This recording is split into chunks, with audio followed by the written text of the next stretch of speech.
Hello, hello, hello. Happy Marvelous Monday. Welcome back to my channel. It's the Autoimmune Prepper. Today, I have a story for you. It's story time. And I want to know, are you a grasshopper or an ant? Now, before I get started with story time, I want to do my usual housekeeping when I remember to do it. So, I want to ask that you give the video a thumbs up. Please subscribe to the channel if you're not already a subscriber.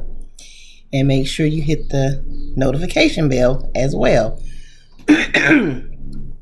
Excuse me. Hit the notification bell and also please share the video. Now, with that being said, and I know, you see this? I have a little scratch on my nose. You know how you go to bed sometimes and you wake up the next morning and you have scratches and welts on you and you're like, where in the world did this come from? Well, I'm like that with this scratch on my nose here. It's so annoying. But anyway, here we go. Again, the question is, are you an ant or are you a grasshopper? So, Aesop's Fable, the grasshopper and the ants. Now, I found it comparable to preppers and non-preppers, and that's why I was compelled to do this video and read this story and an article that I found with a modern version of the story as well as the moral of the original story. So here goes. The grasshopper and the ants. In a field one summer's day, a grasshopper was hopping about, chirping and singing to its heart's content. A group of ants walked by, grunting as they struggled to carry plump kernels of corn. Where are you going with those heavy things? Asked the grasshopper. Without stopping, the first ant replied, to our anthill. This is the third kernel I've delivered today. Why not come and sing with me? Teased the grasshopper, instead of working so hard. We are helping to store food for the winter, said the ant, and think you should do the same. Winter is far away, and it's a glorious day to play, sang the grasshopper. But the ants went on their way and continued their hard work. The weather soon turned cold. All the flood lying in the field was covered with a thick white blanket of snow that even the grasshopper could not dig through. Soon the grasshopper found itself dying of hunger. He staggered to the ants' hill and saw them handing out corn from the stores they had collected in the summer. He begged them for something to eat. What? Cried the ants in surprise. Haven't you stored up anything for the winter? What in the world were you doing all last summer? I didn't have time to store any food, complained the grasshopper. I was so busy playing music that before I knew it, the summer was gone. The ants shook their head in disgust. Too bad for you. Turned their backs on the grasshopper and went on with their work. So in this instance, the moral of this story is don't forget there's a time for work and a time for play.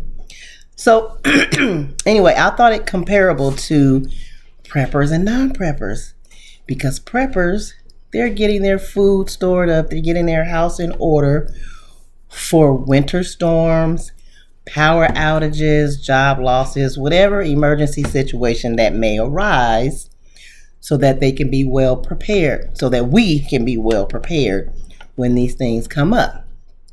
So that's what the ants were doing. While the non-preppers emulate the grasshopper, and they're walking with their heads in the clouds or in the sand, not paying attention to what's going on around them in the world. They just skipping through the tulips, having a good old time, not preparing. And then when soon as an emergency happens, they're going to be knocking on whose door? Your door. Because they're going to know that you have been prepping, they have not, and they're going to want to come to you and eat or for shelter. Anyway, so the article that I came across as I kept reading about this, this was written back in 2018, but here it goes. It says this one is a little different. 2 different versions, 2 different morals. Here's the old version. The ant works hard, which us, the preppers, in the withering heat and rain all summer long, building his house and laying up supplies for the winter. While on the other hand, the grasshopper thinks the ant is a fool. Don't they think preppers are crazy? And laughs and dances and plays the summer away. Come winter, the ant is warm and well fed. Aren't we preppers? The grasshopper has no food or shelter, so he dies out in the cold. The moral of the old story: be responsible for yourself. So here's the modern version. The ant works hard in the withering heat and the rain all summer long, building his house and laying up supplies for the winter. The grasshopper thinks the ant is a fool and laughs and dances and plays the summer away. Come winter, the shivering grasshopper, guess what he does? He calls a press conference and demands to know why the ant should be allowed to be warm and well fed while he is cold and starving. CBS, NBC, PBS, CNN, and ABC all show up to provide pictures of the shivering grasshopper next to a video of the ant in his comfortable home with a table filled with food. The insect kingdom is stunned by the sharp contrast. How can this be that in an ant community of such wealth, the poor grasshopper is allowed to suffer so? Kermit the Frog appears on Oprah Winfrey with the grasshopper.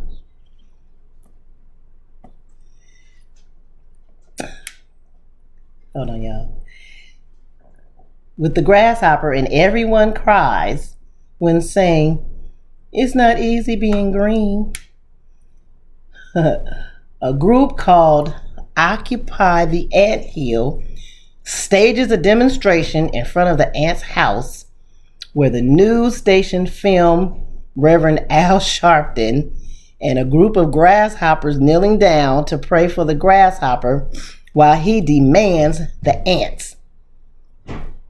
He later appears on MSNBC to complain that rich ants don't care about those insects less fortunate.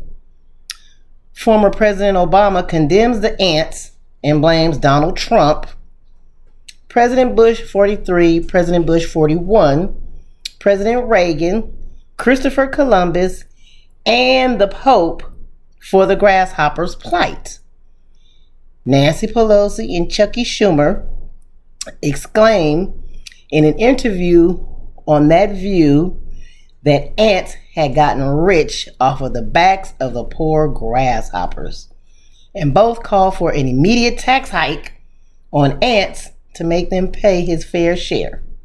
Finally, the EEOC drafts the Economic Equity and Anti-Grasshopper Act, retroactive to the beginning of the summer. The ant is fined, and having nothing left to pay his retroactive taxes, his home is confiscated by the government, Grasshopper Caesar, and given to the grasshopper. The story ends as we see the grasshopper and his freeloading grasshopper friends finishing up the last bits of the ant's food while the government-owned house, in which you all recall, just happened to be the ant's old home. The house crumbles around them because the grasshoppers don't maintain it.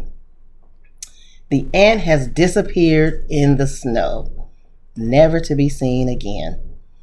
The grasshopper is found dead from starvation, and the house, now abandoned, is taken over by a gang of spiders who terrorize the once prosperous and peaceful ant neighborhood. So, the moral of the modern version of the story is be careful who you vote in. I thought this was pretty funny. So anyway, I just wanted to share this article, and I wanted to ask, are you a grasshopper or are you an ant? Once again, don't forget to give the video a thumbs up. Make sure you subscribe, hit the notification bell, share the video, and I will see you in the next video. I hope you enjoyed this story. Make sure you are on your ant duties. Oh, don't forget to make sure you wake up and start every day with an attitude of gratitude. Bye.